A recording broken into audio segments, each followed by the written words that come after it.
कभी खुशियों के सरगम लिखेंगे, कभी आँखों का पानी लिखेंगे। कभी खुशियों के सरगम लिखेंगे, कभी आँखों का पानी लिखेंगे। मिलके अब हम बड़े प्यार से जिंदगी की कहानी लिखेंगे।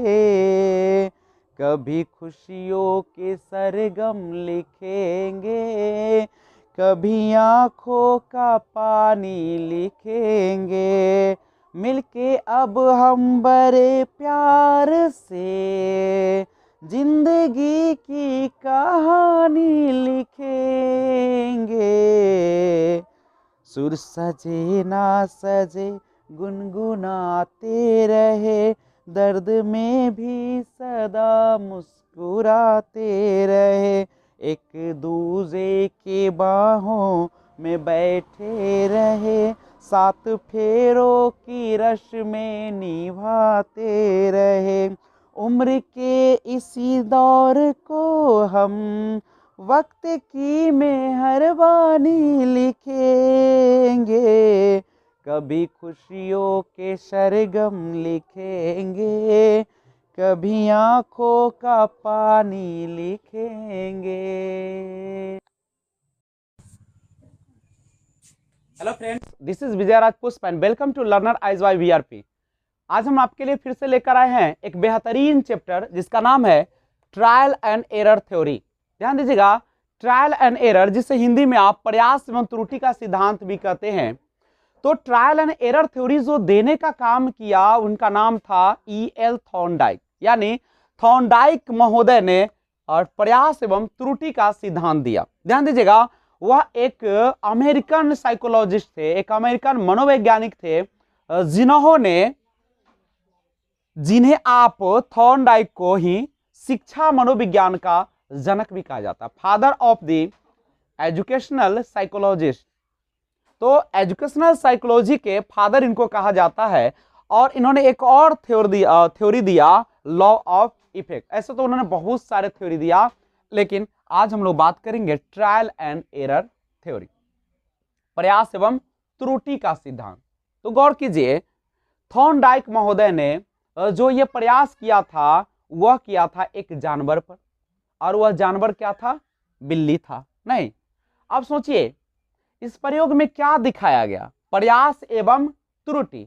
जब आप प्रयास करते हैं तभी आपसे क्या होती है? त्रुटि होती है। और बार बार वही प्रयास करते जाते हैं तो एक समय आपके त्रुटि जो होता है बिल्कुल न के बराबर हो जाता है। तो हमारे थॉर्नडाइक महोदय ने बिल्ली पर प्रयोग किया, वो भी कैसे बिल्ली पर? जो बिल्कुल भूखी थी। आप जानते हैं कि कोई भी व्यक्ति हो या जानवर हो, वह तभी कोई प्रयास करेगा जब उसके अंदर से क्या होगी? आवश्यकता होगी, जरूरत होगी। बिना जरूरत के तो कोई किसी को पूछता भी नहीं है, तो ये बिल्ली भी क्यों पूछेगा? तो ध्यान दीजिए, इन्होंने कैसे किया था यह प्रयोग थॉर्नडाइक ने। तो एक इन्होंने बॉक्स लिया था, जो पजल बॉक्स था ना, पहेली नुमा बॉक्स था, और इस बॉक्स के अंदर, बक्से के अंदर एक बिल्ली को रख दिया गया था, और यहाँ पे एक लीवर लगा हुआ था, और इस लीवर पर बिल्ली का पैर पड़ता तभी यह यहां से दरवाजा खुल जाता। तो क्या बिल्ली को जब इसमें रख दिया गया होगा तो क्या वह ऐसे ही पर आया होगा, पैर दबाया होगा और खुल गया होगा? क्या इतनी आसानी से तो नहीं हुई होगी। तो अब बिल्ली कैसी है? भूखी है, और जब भूख उसको लगी है तो कहीं ना कहीं उसको कुछ दिखना चाहिए, खाना।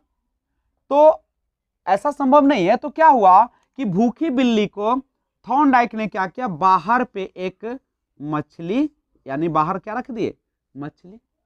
और ये काफी भूखी थी बिल्ली, तो बिल्ली क्या करती थी? मछली को पाने के लिए लालायित हो गई। अब क्या करेगा? इस पजल बॉक्स जो है आपका, पहेली नुमा बॉक्स, इसमें बिल्ली इधर उधर कूदना उछलना क्या कर दिया? शुरू कर दिया। जब उस पर बहुत देरों तक वो उछली कूदी तो एक समय आया जब बिल्ली का अचानक से बाई चांस पैर यहाँ पे लीवर पे पड़ गया और जिसके कारण यह क्या हो गया, खुल गया और वह बिल्ली आसानी से उस मछली को पा ली। यही कई बार यह प्रयोग किया गया तो बिल्ली जो है वही प्रयास करती, निकल जाता।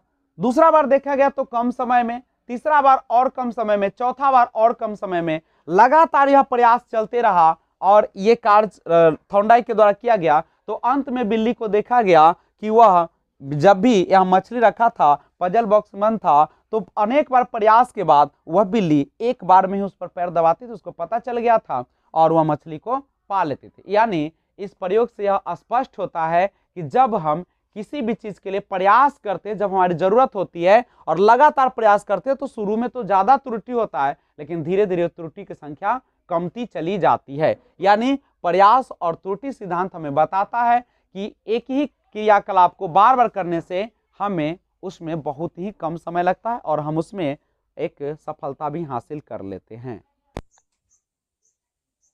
तो आइए देखते हैं लॉज ऑफ लर्निंग जो थॉर्नडाइक के द्वारा दिया गया है, सीखने के नियम। ध्यान दीजिए, आप किसी भी चीज को सीखने जाते हैं तो उसका कुछ ना कुछ क्या होता है, एक नियम होता है और उसी नियम के आधार पर हम उस चीज को सीखते हैं। तो हमारे थॉर्नडाइक जो मनोवैज्ञानिक है, उन्होंने सीखने के दो नियम हमारे सामने पेश किए, एक प्राइमरी लॉज ऑफ लर्निंग और दूसरा सेकेंडरी लॉज ऑफ लर्निंग। एक होता है प्राथमिक सीखने के नियम और दूसरा गौण सीखने के नियम। लेकिन हम लोगों को यह अभी नहीं पढ़ेंगे इस वीडियो में, उसे एक और वीडियो लाएंगे, उसमें देखेंगे। तो प्राइमरी में 3 आपको पढ़ना है और सेकेंडरी में आपको 5, यानी टोटल आपको लगभग 8 लॉज पढ़ने, किसके, लर्निंग के, सीखने के नियम के।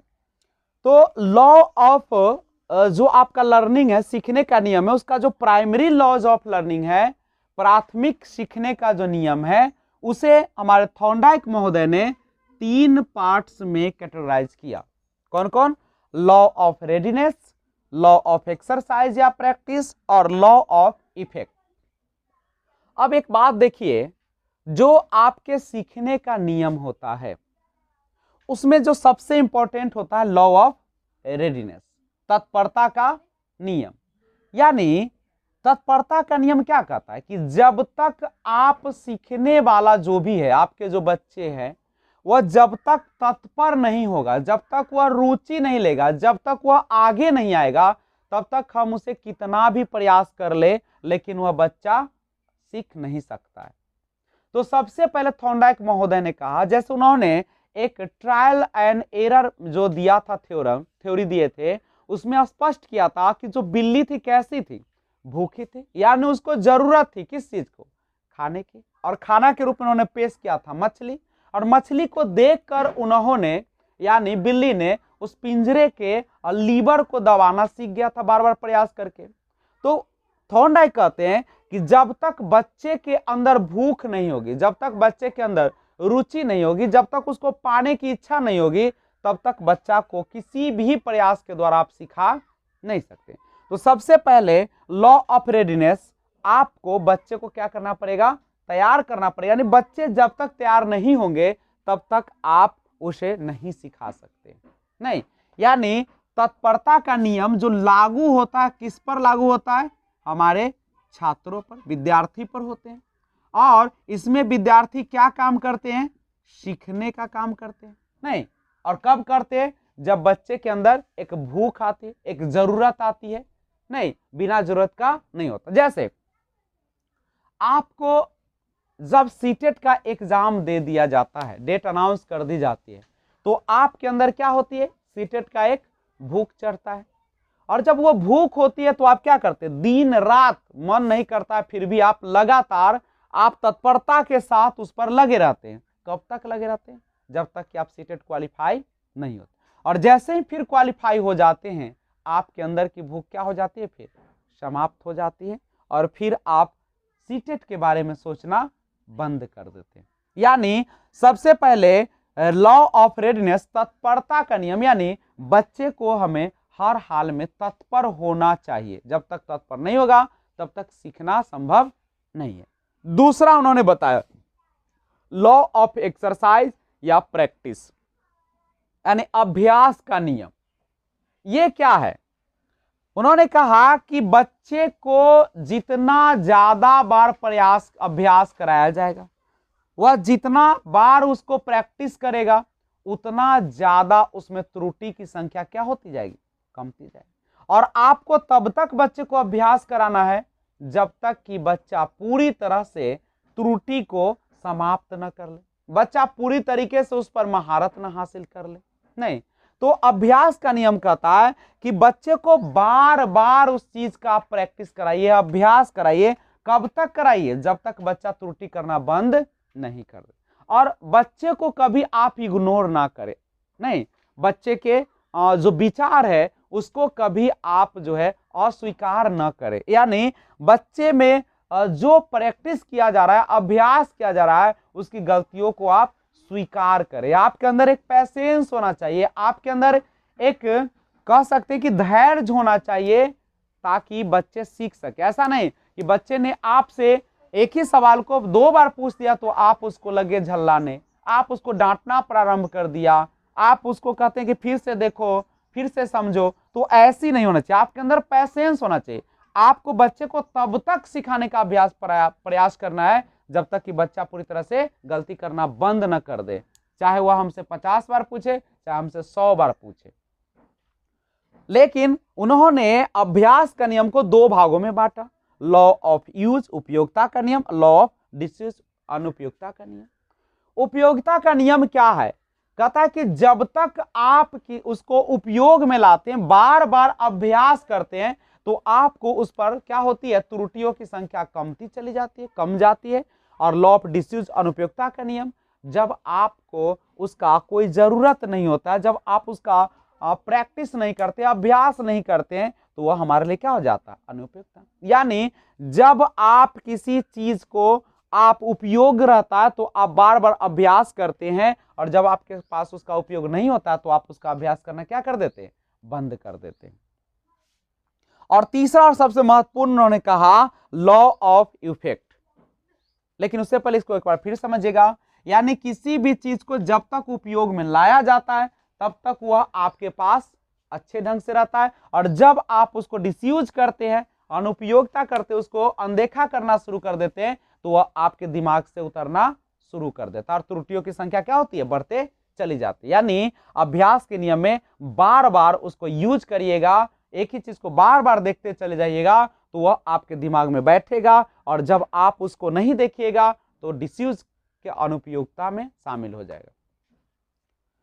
इसलिए कहा जाता है कि जो भी आप पढ़ते हैं उसको कम से कम शुरू से लेकर अंत तक क्या करें? बार बार अभ्यास करें, उसको बार बार रिवीजन करें, ताकि आपके दिमाग में वह बैठा रहे। जब आप अभ्यास नहीं कीजिएगा तो वह डिसयूज हो जाएगा, आपके दिमाग से हट जाएगा, त्रुटि बढ़ेगा और उपयोगिता का नियम लागू नहीं हो पाएगा। लॉ ऑफ इफेक्ट क्या है? प्रभाव का नियम क्या है? तो प्रभाव का नियम क्या है कि बच्चों के ऊपर जो होते हैं सीखने का प्रभाव पड़ता है। कैसे पड़ता है? जब उसे आप सिखाते हैं एक शिक्षक होने के नाते, तो अगर आप उसे आनंद पूर्वक ढंग से सिखाते हैं, सामग्रियों के टीएलएम का यूज करते हुए सिखाते हैं, प्रत्यक्ष सिखाते हैं, मूर्त रूप से सिखाते हैं, तो बच्चे के अंदर एक जागृति जगती है, एक उत्साह जगता है, और बच्चा उसके प्रति लगातार लगा रहता है और आगे बढ़ते चला जाता है।